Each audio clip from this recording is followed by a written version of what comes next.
Among the countless stereotypes about young people is the belief they manage money poorly. How to manage money well is not something that is ever taught in school or university, but if you take the time to master the money game, you will have it in abundance. In this video, we're discussing the 6 things you should know about money before you turn 30. The more of it you can earn and invest from as young an age as possible, the better. You need to make sure you're on top of all of the points in this video before it's too late. Now, let's check it out.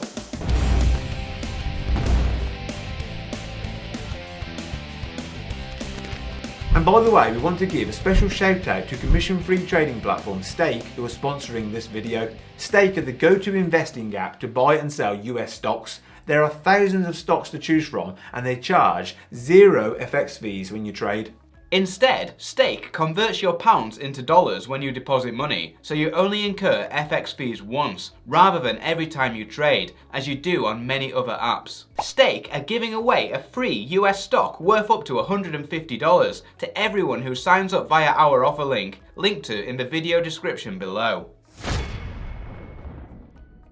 Multiple streams of income is usually much better than one. Most people's job income is their lifeline. If this is you and your wage income suddenly stops, you could be in serious trouble because you have bills to pay and responsibilities. In the event of losing that single source of income, the likely best case is you're forced to spend your savings, which means either your retirement will get pushed back or you will have to forgo whatever you were saving for. But for many, the outcome is far worse, with the loss of your home a real possibility and/or racking up a load of expensive debt. Most people have one job and depend on it like a newborn baby depends on its mum. They are totally reliant. It's common to think that a salary is a reliable source of income, but ask anyone who's been fired or made redundant and they will tell you the exact opposite. This powerful chart shows how many people have been made redundant in the UK by month since 1995. The typical monthly figure is between 100,000 to 200,000 people. And during the bad times, it has been 300,000 and even 400,000 people per month. Essentially, no job is safe, so you need a backup plan. The wealthy very rarely rely on one source of income. Take a professional football player for example. They make millions from their day job and yet they still earn money on the side through sponsorships. 1.1 million people in the UK have a second job, but as many as 25% claim to have a side hustle. We're not proposing that anyone gets a second job on top of a full-time job, but you may want to consider a side hustle. One source of additional income that everyone should work on obtaining is investment income, but realistically, this is not going to be achieved overnight. Having multiple sources of income from your work is more easily achievable if you're self-employed or a business owner. Consider a website like Amazon, which might be the ultimate example of income diversification. They are not reliant on any one customer, any one product, any one country, nor any one industry. What once was an online bookstore expanded into other physical products, and then into all manner of services, including music and video streaming, cloud services, financial services, logistics, and everything else. On a much smaller scale, and so perhaps a little more relatable, a plumber will likely serve thousands of people in a small local area. No single customer will materially damage the plumber's income if they choose to go elsewhere the next time their drain is blocked. Multiple income streams are one of many advantages of being a self-employed plumber over being an employed office worker.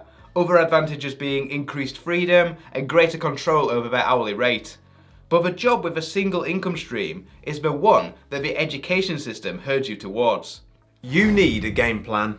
A lot of people drift through life without a destination. They have no goals and therefore no plan. It's little wonder why they don't achieve much. But if you want to accomplish great things, no matter how big or small, you need a game plan. You need to know how you're going to cover your immediate living expenses, and simultaneously you need to have a long-term plan for achieving comfortable wealth with a clear roadmap to how you're going to get there. Without a game plan, it's just a pipe dream.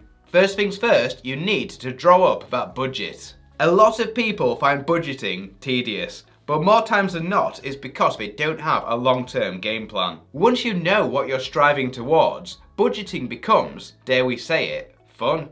People budget in different ways, but what we found is, if you overcomplicate it, you stop doing it. This is our tried and tested budgeting master plan. The day you get paid, transfer a predetermined amount into a separate account, which will cover all your fixed bills for the month. Also on the day you get paid, transfer a predetermined amount into a separate account which is for irregular or non-monthly expenses. Christmas comes about once a year, but from now on you budget for it monthly. Some excellent banking apps like Starling allow you to have separate pots all within the app. This budgeting method is often known as savings pots or the jam jar technique. Again, on the day you get paid, you transfer another sum of money to your investment platform. From your budgeting calculation, you've already determined what you can afford or what is required to achieve your long-term plan. We call this pot our Freedom Fund, and it's so satisfying to watch it grow. Whatever's remaining in your bank account is what you have left to spend during the month. If you find it's not enough, you need to go back and adjust your budget. Only 30% of Americans, so presumably a similar number of Britons, have a long-term financial plan. No wonder most people are skint. Insurance matters, you are not invincible. We reckon this could be one of the most overlooked parts of financial planning, and we'll admit it's not something we even thought about until more recent years. I was always put off because the only time it was ever mentioned was when a seemingly dodgy financial broker was trying to push it because he clearly got some huge commission. But as you go through your 20s, you start noticing that nobody is invincible, and sadly some people start falling ill. Some even don't make it. If you have loved ones that depend on you, you have a responsibility to ensure that in the case of your premature death, they are financially taken care of. You do this by taking out life insurance. The second type of insurance you should take out is income protection insurance. This insurance product is designed to pay you an income if you are unable to work. Some policies will pay out for a few months, while others will pay out until you reach retirement age. Unless you can somehow fund your lifestyle without income protection insurance, such as with investment income, we strongly urge you to take out a policy that pays out until retirement, which is exactly what we both did. Because we feel so strongly about this, we've teamed up with the same broker that we both used. And if you visit moneyunshackled.com, you can read a little more about lifestyle insurance and get a quote. The system is not rigged.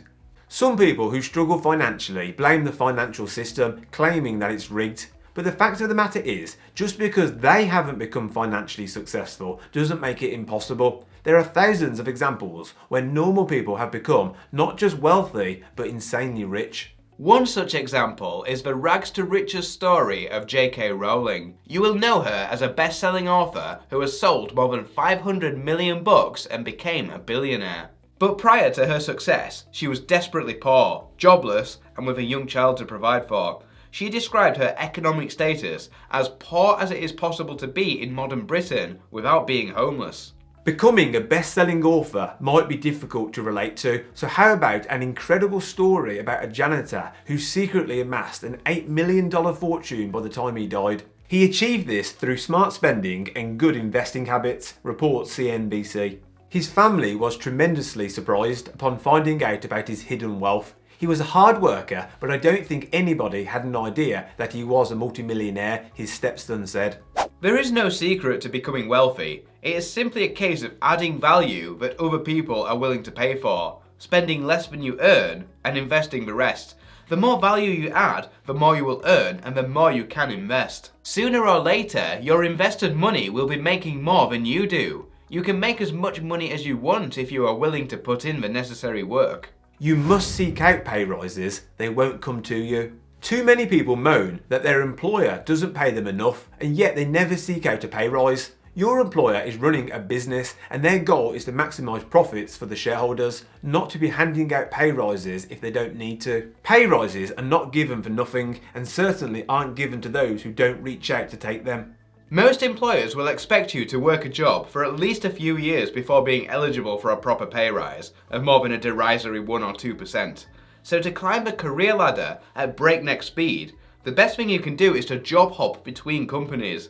You'll earn a promotion each and every time. If you want to be paid more and stay at your current employer, you need to effectively tell your boss what the crack is. But this only works if you're well liked by the entire management chain. You'll be amazed at how high up the chain your measly pay rise request goes to be authorised. Your boss and your boss's boss are unlikely to give you a promotion without first doing more than what you are already paid to do. You should literally ask your boss what you need to do to earn a promotion and then deliver that. At the very least, you make your boss aware of your desires, and this will give you an idea of whether a promotion is even possible. Start investing for your future now. When it comes to investing, the earlier you start, the better, because compounding takes a very long time to make a serious impact. The longer you put it off, the more you have to contribute to make up for the time you missed. If you're putting it off because you think your financial situation will get better, you're taking a huge risk. From our experience, life gets more expensive as you get older, not cheaper. If you invest £100 a month for 40 years from age 20 at 8% return, your pot is worth £324,000 at age 60. But if you miss the first 10 years and then invest £100 a month for 30 years, your pot is worth only £142,000. If you did start early, you might even be able to coast fire if you wish.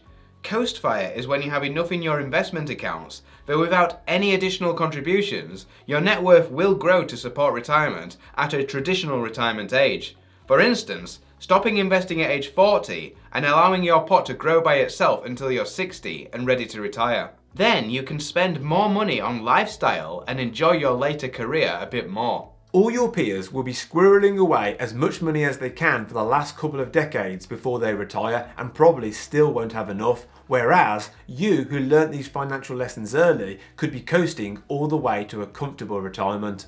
Question of the day: what other financial tips does everyone need to know before turning 30? Join the conversation in the comments below. Thanks for watching. On this channel we'll talk a lot about personal finance, investing in all things money, and if you want to see more great content, please click the subscribe button below.